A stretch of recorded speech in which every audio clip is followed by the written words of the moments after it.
again, I wouldn't watch it. I wouldn't just grab Jaws 2 off the shelf and watch it. But I really enjoy watching it when I watch Jaws, and I think it's a lot of fun. Different kind of movie altogether. I give this movie 4. I don't know. I like this movie a lot, and I think it's a whole heck of a lot of fun. And I'm glad that it exists for sure.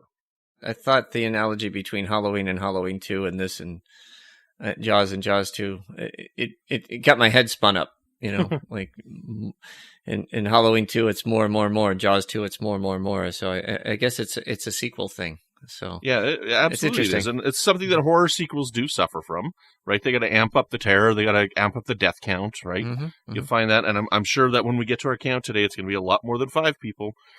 So when we get there, and that's kind of what happens. So, but yeah, good. Thanks. I'm glad you like the analogy because that's a good one that I see, and it's interesting because it is so much earlier than like this is 78, and Friday the 13th came out in 1980.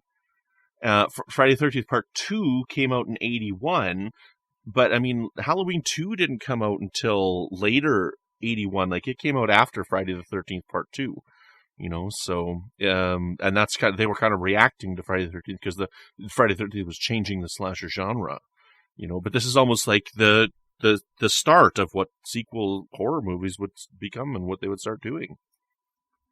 Well, speaking of the death count, if you guys had to wager a guess, how many people die in Jaws 2? No, like 80. It was like 80 people that died in this movie. Okay. No. I think I've got the count. Let's see. 1, 2, 3, 4. Are you Googling it on your phone? He's doing some math there. I'm adding it up. in my head. So 2, 4, I'll say 2, 4, 5, 6, 7 people. That is also the tally I got, Ken. I don't know where Brandon came with 80. Because it's like it's a surprisingly low amount of death for a shark going through a regatta competition. Because we have the 2 divers at the beginning, then we have the water skier and the water skeever boat driver, so that's 4. Then we have Tina's boyfriend, whose name I never learned, and then we have Timmy. That's 5. Okay. Swim, Timmy. There you go. I should have known. We have the helicopter pilot. That's 6, and then we have the lady who was with Sean, who I found out her name was Marge, and that's 7. And that's it. That's all the people that die. That's only 2 more people. And a killer whale. Well, okay, that's all the people that die. We have a killer whale, that is correct, Brendan, and we also have a shark.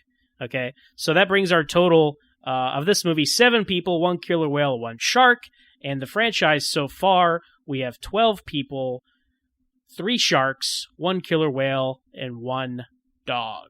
So there you have it. And yeah, they really didn't up the death count that much this time. No, but you forgot one important thing. They did kill the power to the damn island for a certain amount of time. I love it. Very good. Ken, let me ask you. Is this franchise fatigued at this point? Yeah. Oh, definitely. Yeah. Brandon, what about you? I would say yes. And I agree with you. All right, Ken, well, you're not unloading your gun into the beach. Where can people find you? Oh, well, that's actually what I'm going to be doing this weekend, so be ready. All right. You can find me on Twitter at BostonSCPO. You can find me on Facebook. You can find me on Standard Orbit with Trek FM. You can find me on General Quarters on the United Federation of Podcast Network. And then you can find me here talking about Jaws and Jaws 2, which, again, I really do appreciate the opportunity to get on and speak to this. And as much fun as I had talking about Jaws, and I really do enjoy talking about Jaws too, because again, it's a fascinating film, the way they did it, the way they made it. And it's just got all kinds of great behind the scenes story. I think it's almost more entertaining understanding what they went through to make it than the film itself. And I encourage people to read the Jaws 2 book and read the Jaws 2 novel. Yeah, and Ken, there were a couple other Jaws resource books you had mentioned to us off microphone. Why don't you share what those are with the listeners before you sign off? Yeah, so for the original movie, you have the Jaws log, which was written by Carl Gottlieb, who wrote most of the script for Jaws, and then and there's a bunch of them. I thought one of the more interesting books is called On Location on Martha's Vineyard, the making of the movie's Jaws. That's by Edith Blake, and that was from the perspective of the town. And the interaction they had with the cast and the crew of Universal invading this island in 1973 and 4. Really fascinating stuff. All right. So, Brandon, when you aren't out there chewing on electric cables in the middle of the ocean, where can people find you? Well, I have a Twitter account. I'm not really active on it right now, but you can find me at Brandon Matella. Over on Trek FM, I'm on a show called Warp 5 with my friend Patrick, which is all about Star Trek Enterprise. And, that's kind of about it right now. That's all I got going on. Zach, where can people find you when you're not landing your helicopter in the middle of an attack zone for shark? I gotta say, I was pretty bored of that part when the shark jumps out of the water and pulls down a helicopter. I was like, okay, movie. That is amazing. I see what you're going for now, movie. I'm with you now. I'm back.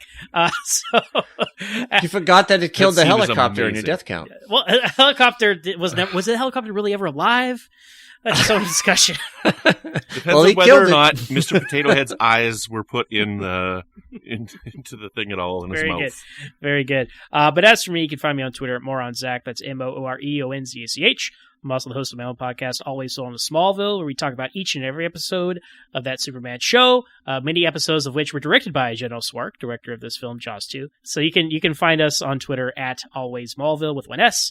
I'm also a co-host of Standard Orbit with Ken and our friend Haley, and we talk about all things Captain Kirk and the Enterprise, old and new. You can find us on Twitter at TrekFM.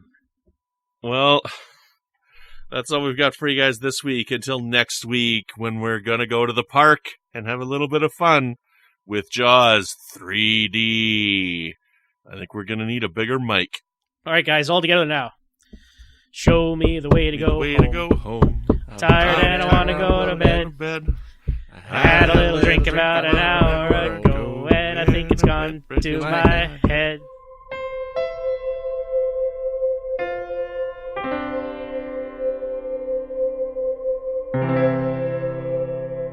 This has been a production of MTMR Media Works.